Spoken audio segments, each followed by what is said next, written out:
And anxiety. सारे yes. कितने कितने चाहते हैं ये हो आज के सेशन का टॉपिक?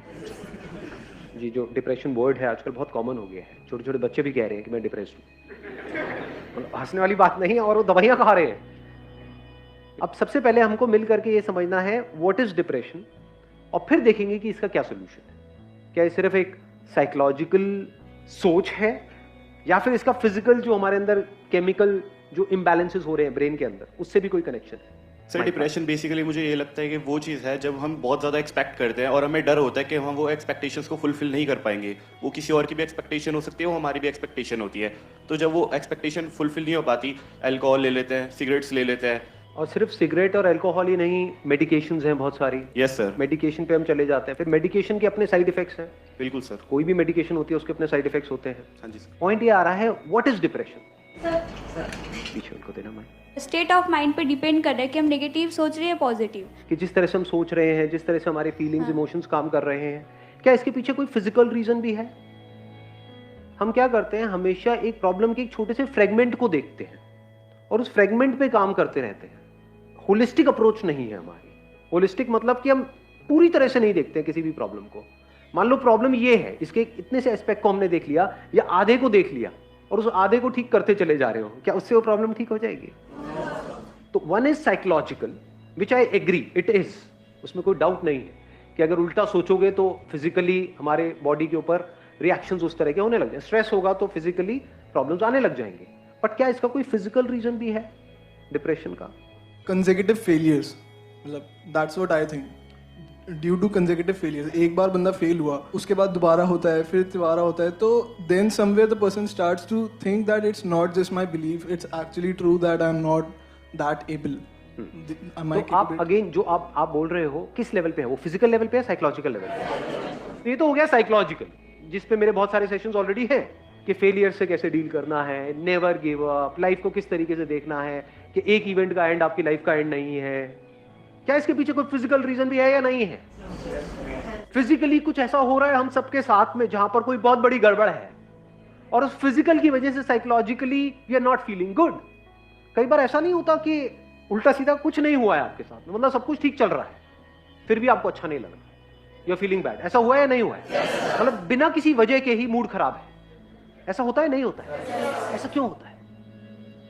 फॉर एग्जाम्पल बीमार होते हैं तो अच्छा फील नहीं होता, तो क्या वो साइकोलॉजिकल रीजन है या अंदर कोई बैक्टीरिया है, कोई वायरस है, कुछ कोई गड़बड़ हो रही है फिजिकल लेवल पे? ज्यादातर यही बहुत बड़ी प्रॉब्लम होती है। होता क्या है कि if a person is not feeling good, वो 2-3 दिन तक फॉर एग्जाम्पल बेड पर है, उसका कुछ करने का मन नहीं कर रहा है, that person is feeling sad without any, नहीं वो ब्रेकअप नहीं, वो तो फिर साइकोलॉजिकल हो गया। समझ गए? ब्रेकअप की वजह से बहुत सारे लोग खुश भी तो होते हैं।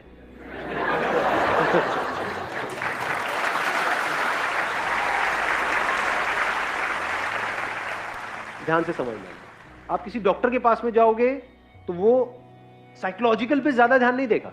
वो क्या करेगा, फटाफट से अपना वो निकाला, उस पर लिखा ये खा लो, तो वो किस लेवल पे काम कर रहा है? फिजिकल। और एक्चुअल में साइकोलॉजिकल लेवल पे आपको खुद काम करना होता है, कोई और आपके लिए नहीं कर सकता है। बाहर से कोई कितना भी बोलता रहे, चाहे वो डॉक्टर बोल रहा है, चाहे मैं बोल रहा हूं, चाहे कोई और बोल रहा है, इतना फर्क नहीं पड़ता है जब तक कि आपके खुद के अंदर से ना आ जाए कि मुझे अपनी थिंकिंग को चेंज करना है।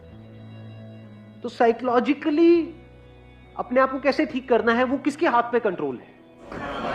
पूरी तरह से आपके हाथ में है। पहले तो इसको अच्छे से समझ लो। जिसने सोच लिया कि नहीं अब बहुत हुआ, अब मुझे आगे बढ़ना है लाइफ में, एक सेकंड में बाहर, मतलब 1 महीने तक बैठ करके रो रहे थे, ऐसा होता है लाइफ में? नहीं होता है। कि कुछ गड़बड़ हो गई, पड़े हुए हैं, अरे यार सब खत्म हो गया, सब बर्बाद हो गया, अब कुछ नहीं बचा है, अब तो कुछ हो ही नहीं सकता है, मेरी जिंदगी झंड है, ये सब उल्टा सीधा अपने आप को बोले चले जा रहे हैं। एकदम से एक मूवमेंट नहीं आता है, चल खड़ा हो, आगे बढ़ यार, कोई बात नहीं, क्या हो, और एकदम से सब कुछ बदल जाता है। इसको बोलते हैं साइकोलॉजिकल। उस वक्त अगर फिजिकल भी जो हमारी बॉडी का जो केमिकल लोचा है वो हमारा साथ दे तो और अच्छा हो जाएगा। यही तो दवाइयां करती है, जो डॉक्टर्स दवाइयां देते हैं उससे क्या होता है, अंदर जो फिजिकल लेवल पे गड़बड़ हो रही होती है उसको वो संभाल लेते हैं, उसके भी सिम्टम्स को संभालते हैं, कॉज को नहीं। आज हम कॉज पे जाने वाले हैं। दोनों में फर्क समझ आ रहा है? कुछ सिम्टम्स हैं। सिम्टम्स क्या होते हैं फिजिकल लेवल पे? कुछ तरह के केमिकल्स हैं जो रिलीज होने चाहिए हमारे अंदर ब्रेन में, फॉर एग्जाम्पल सेरोटोनिन है, डोपामीन है, कॉर्टिसोल तो स्ट्रेस हार्मोन होता है बेसिकली। कुछ ऐसे केमिकल्स हैं जो रिलीज होने चाहिए, वो रिलीज नहीं हो रहे हैं, तो you are feeling bad without any reason. उसके साथ में कुछ और भी उल्टे सीधे थॉट्स चल रहे हैं, तो और एक साइकिल घूम रही है। उन थॉट्स की वजह से और बुरा लग रहा है, जितना बुरा लग रहा है और थॉट्स आ रहे हैं। जब मूड खराब होता है तो कैसे गाने सुनने का मन करता है? समझ रहे हो ना क्या हो रहा है? और जितने सैड गाने सुनते हो क्या होता है? और सैड। और जब मूड बहुत बढ़िया होता है तब कैसे गाने सुनने का मन करता है?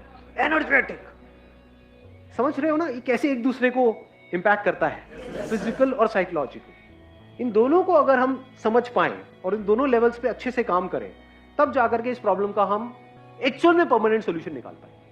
अब इसको ध्यान से समझ लेना, मतलब फिजिकली क्या गड़बड़ होती है, कुछ ऐसे केमिकल्स हैं जो रिलीज होने चाहिए हमारी ब्रेन में, वो नहीं होते हैं, जिसकी वजह से वी स्टार्ट फीलिंग बैड। और कुछ ऐसे केमिकल्स हैं जो रिलीज नहीं होने चाहिए, फॉर एग्जांपल कॉर्टिसोल, वो रिलीज होता चला जाता है, स्ट्रेस हार्मोन भी बोलते हैं उसको। तो ये मेडिकेशंस क्या करती है? उसको ब्लॉक करती है, जो रिलीज नहीं होना चाहिए, और जो होना चाहिए उसको आर्टिफिशियली क्रिएट कर देती है, वो रिलीज होने लग जाता है, तो आपको अच्छा फील होने लग जाता है। दवाई लेते ही एकदम से अच्छा फील होने लग जाता है। बट क्या ये परमानेंट सोल्यूशन है? बीमारी का इलाज करने के दो तरीके हैं। एक है बीमारी के जो सिम्टम्स हैं, सिर्फ उसका हम इलाज करें। एक है बीमारी की जड़ को काट दें। फॉर एग्जाम्पल, गाड़ी में आपके फ्यूल नहीं है और आप साइकोलॉजिकली बड़ा अच्छा सोच रहे हो, मुझे वहां जाना है, ये मेरा गोल है, ये मेरी मैं इतनी स्पीड पे चलाऊंगा, सारा प्लान बना लिया, गाड़ी में फ्यूल ही नहीं, दबाए चले जा रहे रेस। तो ये रीजन क्या है? फिजिकल है, साइकोलॉजिकल है? फिजिकल है। ऐसे ही बॉडी में अगर हमारे फ्यूल ही नहीं है या फ्यूल में ही मिलावट है, तो रीजन फिजिकल हो गया। मान लो किसी का पेट ब्लॉक है, 4-5 दिन से काम ही नहीं हुआ है, और वो यहां पर बैठे हुए हैं, वो बैठे होंगे,